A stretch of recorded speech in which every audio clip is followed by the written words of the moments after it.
Welcome back, McFly subscribers. We're continuing our popper series this week with the Panfish Popper. These flies are surprisingly simple to tie and incredibly effective for both panfish and bass. They're also very versatile, as you can tie them in larger sizes or experiment with different tail configurations to match your local waters. This is McFly Angler.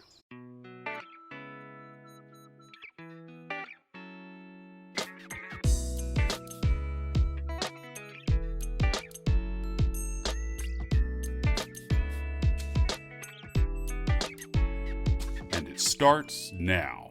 Alright, let's get started. Place the hook securely in your vise. For the hook, I'm using Risen Streamer 200 in size 10.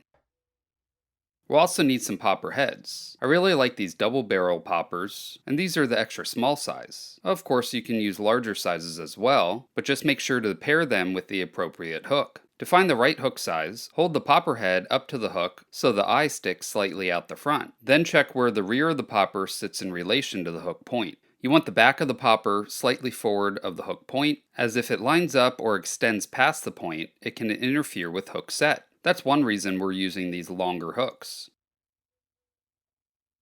One thing about these popper heads is that they don't come with a preformed hole for the hook shank, so we'll need to create one. A bodkin works great to get things started, but we'll need to enlarge the hole a bit more, and in this case I'm using a straightened out hook. Now that the popper heads are prepared, we'll need some thread. For that, I'm using Vivis 6/0 in white. It's a round thread that's extremely strong for its diameter. By the way, I managed to snag you all a deal with Vivis. More on that later in the video. Okay, let's measure out the popper head and mark on the hook where the rear of the head will sit. Start your thread at that point, and this simply gives us a reference so we know where our tail materials need to end. Now bring the thread down to the start of the hook bend. Now you can use just about anything you'd like for the tail, but today I'm going to use craft fur. I have 2 pieces of extra select craft fur in white and chartreuse, and for an accent color I'll be using some black standard craft fur from a local craft store. Separate about this much from the white swatch, pinch the tips, and remove the underfur. Now I find this a little too tapered for my liking, so I'll pinch the butt ends and pull out some of the longer fibers. Then I'll place them back into the stack while lining the tips, and this is about the taper I'm looking for. Measure the tail to about 1.5 times the hook shank length and tie it in, and then wrap forward to just shy of where we started our thread. Then trim away the butt ends. Clean up that area with a few thread wraps and bring your thread back slightly. Now for some flash. Here I have some pearl flashabou. Snip off 2 strands, and I find wetting them helps keep everything together. Measure them slightly longer than the tail and tie them directly on top. Then fold the forward-facing strands rearward and secure them down. This gives us 4 strands in total. Then trim them all to the same length. Next, we'll add a piece of black craft fur. Now by the way, I want to show you the difference here. You can see how much shorter these fibers are, and there's quite a bit more underfur compared to the extra select craft fur. Alright, tie them in directly on top, allowing it to extend slightly shorter than the white tail. Now we need to add one final piece of fur, the chartreuse. Tie this in about the same length as the white, and there we have our tail. Now you can use just about any color combinations that you want, or even any materials. Just make sure none of the materials extend forward past your original tie-in point. Otherwise, they'll interfere with the placement of the foam head later. Okay, now for the collar. I have 2 different types of sparkly chenille here. Cactus chenille and Estaz. They're very similar materials, although Estaz tends to have slightly longer fibers, but I'm going to start with the chartreuse cactus chenille. Pull off about a 6-inch section, and this should be enough to tie 5 or 6 of these flies. Strip away some of the fibers near the tip to expose the core, and then tie it in at the base of the tail. Make a few wraps with the chenille, stroking the fibers rearward with each turn, and once you're happy with it, capture the chenille and trim away the excess. Okay, now for some legs. I'm using these hot-tipped legs in black and chartreuse. Pull 2 strands from the bunch and tie them in along the side of the tail, so the chartreuse section begins about halfway back. Then fold the forward-facing strands rearward and secure them on the opposite side, making sure that the chartreuse starts roughly at the same point. Cut the loop free and trim the legs so only a small amount of chartreuse remains. Okay, now we'll tie in the Estaz. Make a couple wraps to create a second collar. Capture it. Trim away the excess. And now we're going to build a smooth thread base. Bring your thread forward with touching wraps to the hook eye, then back down, and then finally return to halfway up the hook shank. Now here's a simple trick to help prevent the popper head from spinning. Cut a small piece of hard mono, and then tie it in perpendicular to the hook shank using a few X-wraps. Pull everything tight and bring your thread forward to just shy of the hook eye, whip finish, and cut your thread.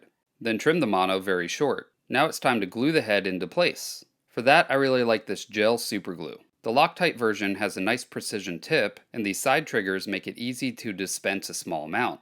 You don't want to use too much glue though, but you do want enough to hold the head securely. Use your bodkin to spread it around the hook shank if needed, and now with a firm, deliberate motion, push the popper head into the hook. You're going to need to work fairly quickly, but luckily the gel superglue does take a little bit longer to set than the thinner versions. But before it cures, make any adjustments necessary and make sure that the head isn't canted to one side. Okay, now let's add some color. You can absolutely use colored Sharpies, and they work really well. I use them all the time, but these ad markers have some really nice colors that I especially like for the lips and back of the fly. These are the colors I will be using today, along with the black Sharpie. First, I'm going to add a black stripe down the center on both sides, and next I'll color the back with chartreuse.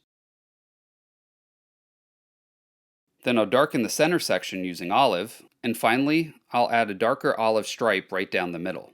For the belly, I'll use yellow to create a bright chest area, and my finger helps blend it. Now for the front lip.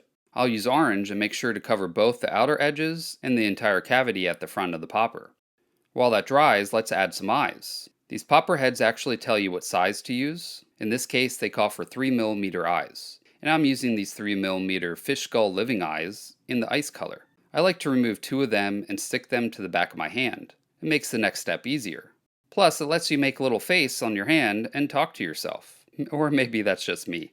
Okay, put a very small drop of super glue into the eye cavity. You don't need much. You definitely don't want the glue squeezing out around the edges. Place the eye into the cavity and press it firmly into place. And repeat on the other side.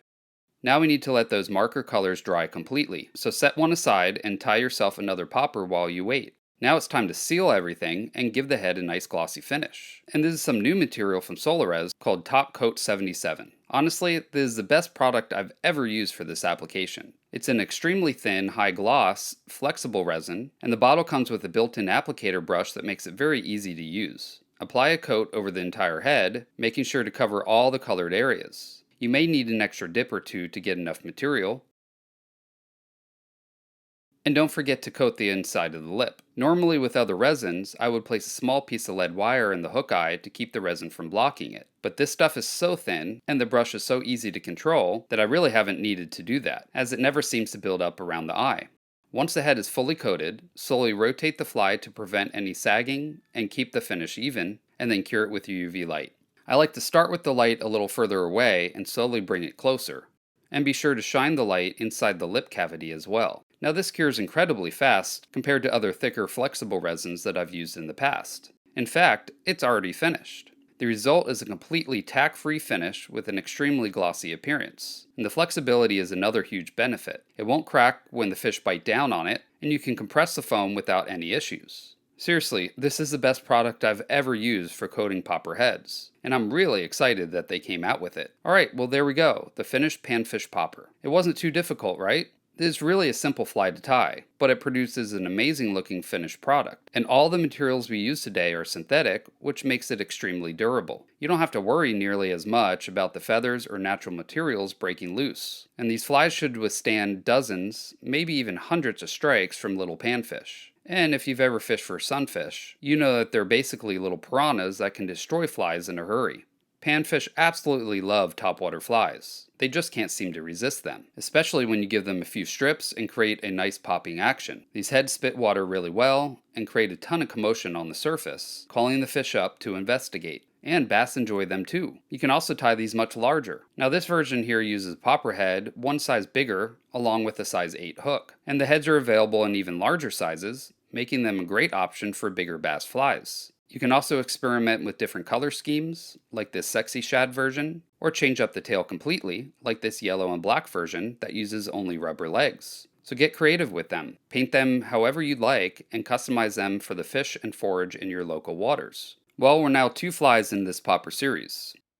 Last week we tied the deer hair popper, a more challenging but incredibly rewarding fly that bass simply can't resist. And this week, of course, we tied the panfish popper using the preformed foam heads. And next week we'll be tying a popper game changer. It shares some similarities with this week's fly, but we'll be incorporating articulated spines to create incredible movement in the water. You won't want to miss this one. It's going to be a fun tie. So make sure you're subscribed and click that bell notification so you don't miss any future videos, including this upcoming popper game changer tutorial.